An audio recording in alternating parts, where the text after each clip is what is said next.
Hey there, wake up. It's Means Morning News. Just after 11 a.m. on the East Coast, I'm that newsman, Sam Sachs. This is That Friday Show. And here's a toast to making it through another week. On occasions like this, I bust out the good stuff.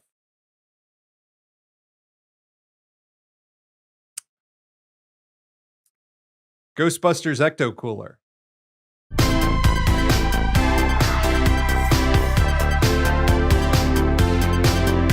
Now, I know it's rare on Capitol Hill to imagine that people's lives could be improved. But for a few hours on Thursday, Senator Bernie Sanders did just that. He convened a hearing on the 32-hour work week. Sanders introduced legislation that would reduce the defined work week under the Fair Labor Standards Act from 40 hours down to 32 hours. After 32 hours, workers would be entitled to time and a half pay. And they'd also get time and a half pay for whenever they work more than 8 hours in a single day, and double pay whenever they work more than 12 hours. And here's the key part of the bill, which separates it from similar legislation in the House. It would prohibit employers from reducing the current total work week compensation, meaning workers would get paid what they currently earn working 40 hours, but they'd only have to work 32 hours in a week. It's a good bill. And it would mark the first major progressive reform to the Fair Labor Standards Act since it was passed in 1938. And after all, shouldn't things be getting better for workers? I mean, as Sanders noted in the hearing, productivity has increased 400% since the 1940s, yet folks are working longer hours for relatively less pay. And that's messed up. One of the witnesses at the hearing was UAW President Shawn Fain, someone who is even making this cynical-ass newscaster blush. UAW has endorsed the 32-hour work week. It was actually one of the demands during negotiations with the big three automakers last year. Fain summed up what this fight is all about. Those who profit off the labor of others have all the time in the world, while those who make this country run, the people who build the products and contribute to labor, have less and less time for themselves, for their families, and for their lives. So our union's going to continue to fight for the rights of working class people to take back their lives and take back their time. And we ask you to stand up with the American workers and support us in that mission. There have been a number of experiments with the 4-day work week around the world, and all of them have yielded beneficial results. It was tried in the UK, with 61 companies offering more than 3,000 workers a paid day off each week. The companies reported no loss in productivity, revenue actually increased, and bosses reported that the likelihood that someone would quit or call out dropped dramatically. Also, 71% of workers reported being less burned out, 39% less stressed, and 48% more satisfied with their job under the 4-day work week. 9 out of 10 companies that participated in the trial reported that they will continue the policy, and 30% said they would make it permanent. It was also tried in Spain and produced the same results, with workers saying it increased their physical and mental well-being, and employers saying no productivity was lost. Also, pollution declined since fewer people were commuting to work each day or using energy in the office. So yeah, sounds like old Bernie is onto something here. A 4-day work week improves the lives of workers and saves the dang planet without capitalists having to sacrifice any profits. You'd have to be the biggest dipshit in the world to think this isn't good policy. Unfortunately, we're talking about the United States Congress here.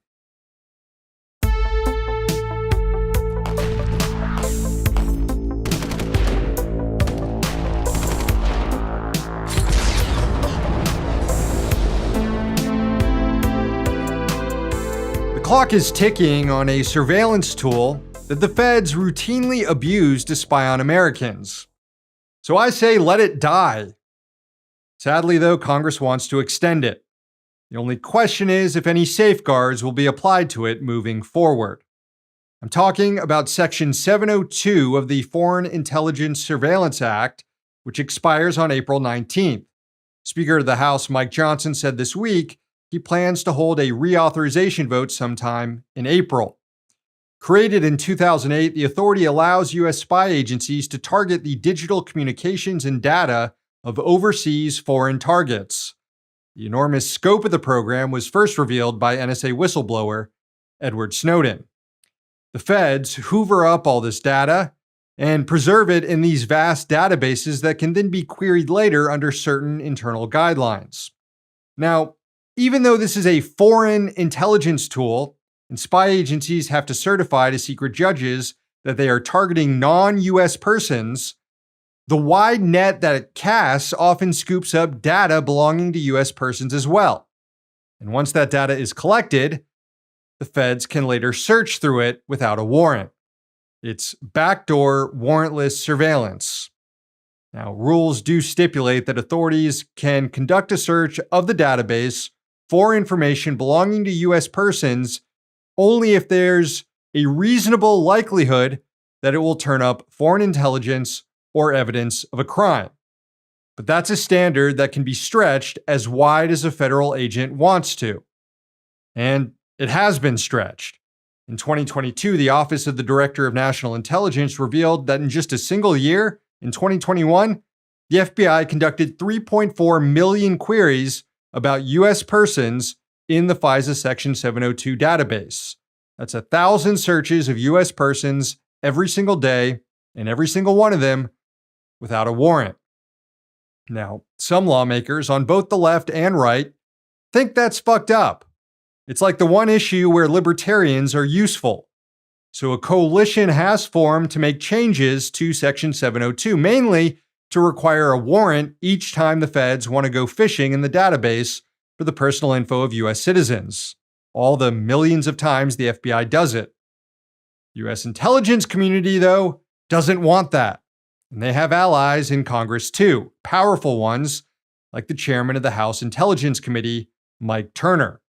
And during a recent meeting convened by Turner and intelligence officials to brief Republican lawmakers on Section 702 reauthorization, he inadvertently revealed exactly why the program needs to be reined in.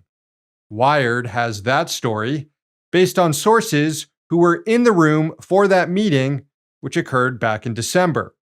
Turner showed a slide with two pictures on it, the first being a ceasefire protest outside Senate Majority Leader Chuck Schumer's house. The second being a tweet with disinformation alleging that protesters were taking orders from a Hamas front group. According to Wired, quote, the implication, sources present for the briefing tell Wired, was that the demonstrators were suspected of having ties to Hamas, which the U.S. government classifies as a terrorist organization. And the sources told Wired that the slide immediately set off alarm bells. Quote, Section 702 authorizes the government to surveil foreigners located physically overseas, they said, but not Americans or individuals on U.S. soil.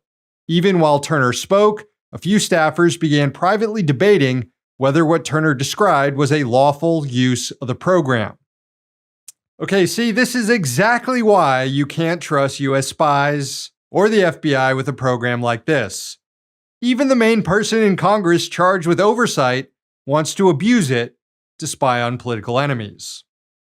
So again, I say, let 702 die.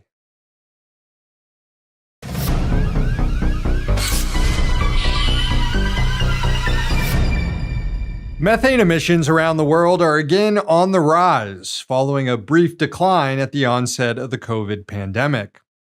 The Internal Energy Agency released its methane tracker for the year, showing another increase in 2023, with the world spewing around 130 million tons of the greenhouse gas into the atmosphere. Like carbon, methane traps heat, only it's significantly more potent than carbon.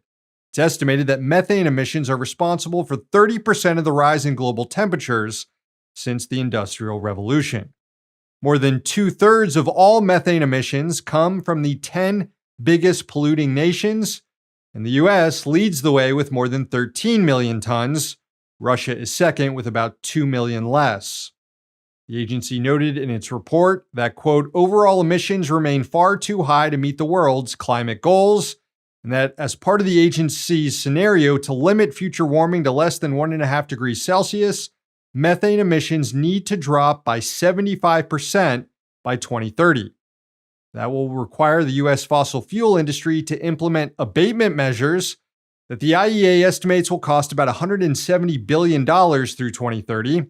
The agency said that the cost should fall on the polluting industries.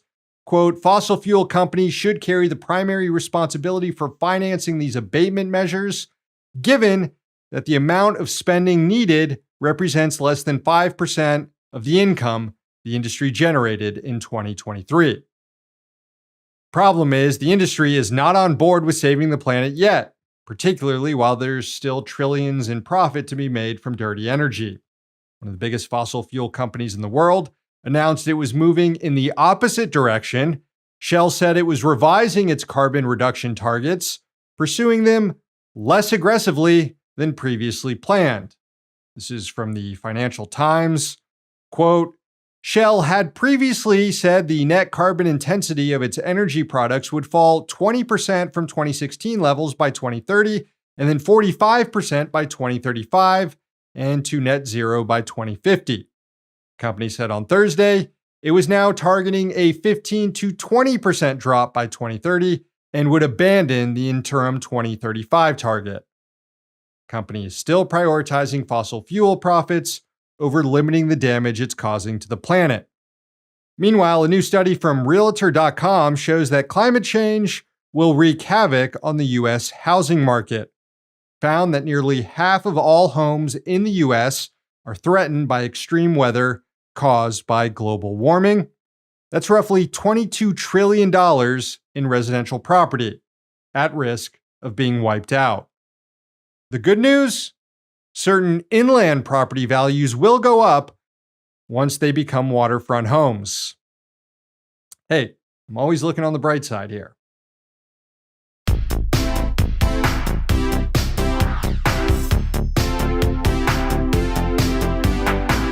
Wow, we had a ton of Rich Dick nominations on social media this week. I'd say a new record of over 20 responses. I love your enthusiasm.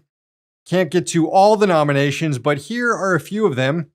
Let's start with who else but Arona, who nominated every landlord, especially one in Virginia named Christopher Parrish, who apparently thinks tenant protection laws don't apply to him, and it's totally okay to rent out properties infested with bugs.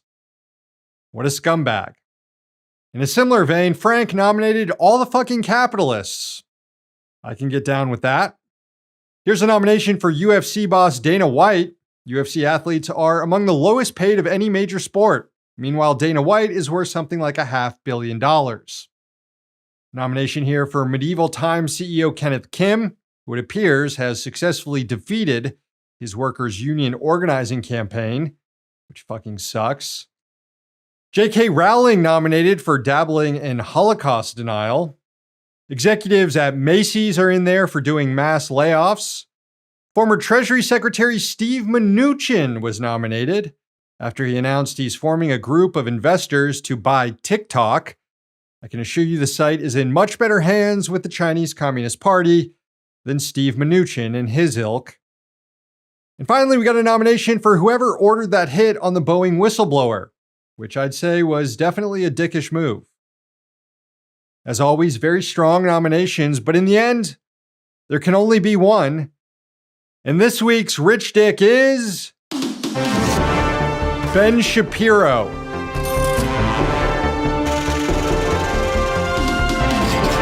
That's right, a clear plurality of you all were behind this one. So thanks to Mesh, thanks to Pinky, thanks to Red Cosmonaut, and thanks to the Wolf for all nominating Tiny Benny. There's not much more annoying than a rich guy who's never had a real job in their entire damn life lecturing others about work ethic. Enter Ben Shapiro, who said this on his stupid little show. No one in the United States should be retiring at 65 years old. Frankly, I think retirement itself is a stupid idea unless you have some sort of health problem. Everybody that I know who is elderly, who has retired, is dead within 5 years. What are you, a member of the Midsummer cult? Are you living on a Superfund site or something? Because people dropping dead all around you like that is not normal. Though, given the choice between that and spending more time with Ben in retirement, I can see why people might opt for the former. Of course, someone who's never had to actually work doesn't see the need for retirement. And I say that as a guy who's in the same line of work as Ben. But at least I edit my own shit. I tie my own tie. I doubt if he even ties his own shoelaces. Obviously, if Ben was looking at 40 years of delivering packages or construction work or mining, he'd be begging for retirement.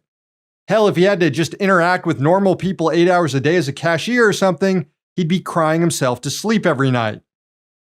Retirement is stupid. Get the fuck out of here. Go complain about rap music or how you can't please your wife instead. The cool thing about retirement in the US is it's not forced on you. You don't have to retire. But after people spend a good chunk of their life working, you're damn right they should be able to retire with some dignity. Later, Ben tried to make an argument for why the retirement age should at least be raised. Just on a fiscal level and on a logical level. When Franklin Delano Roosevelt established 65 as the retirement age, the average life expectancy in the United States was 63 years old. Today, the average life expectancy in the United States is close to 80. It's totally insane that you believe that you should be able to work from the time that you are essentially 20 to the time that you are 65, which is a 45-year period, pay in, and then you will receive Social Security benefits sufficient to support you and your family, you and your wife or whatever, for like another 20 years. That's crazy talk. You know what else has increased since FDR? Worker productivity and wealth generated by labor. So maybe workers deserve a couple years off relative to their life expectancy. Instead of just jacking up the number of years, they can still be exploited. After all, that's progress. Just like the weekend and the 40-hour work week. If anything, the retirement age should be dropping lower alongside the work week, as we discussed earlier in the show.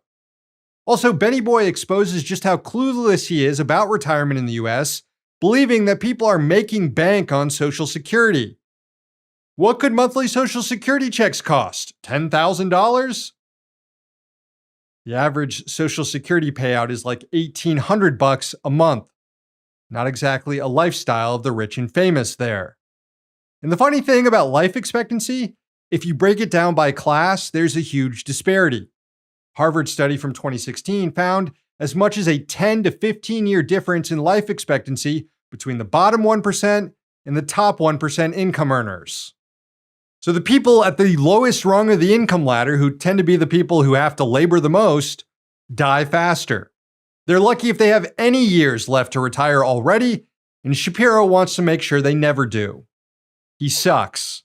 And it's a shame that that little dweeb wasn't humbled that time he almost got his ass beat on the Dr. Drew show. So you don't know what you're talking about.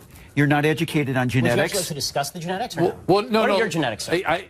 So I'd stay away from the genetics and back to the brain scans. You cut that out now, or you'll go home in an ambulance. Oh man, would have loved to have seen that. But Ben, your stance on retirement and your enthusiasm for work will be noted after the revolution. We're going to have a lot of rocks that will need breaking. Ben Shapiro, he's this week's Rich Dick.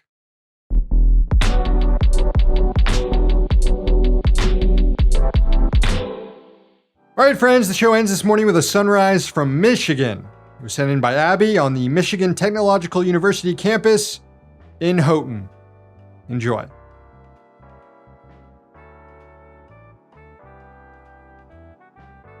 Thank you, Abby. Show's over. Thanks for watching, and thanks to the team behind the scenes. Please sign up for Means TV if you haven't yet. Subscribe to our YouTube and podcast channels, and follow us on social media. One day capitalism will fall. Until then, we'll be right here. See you next week.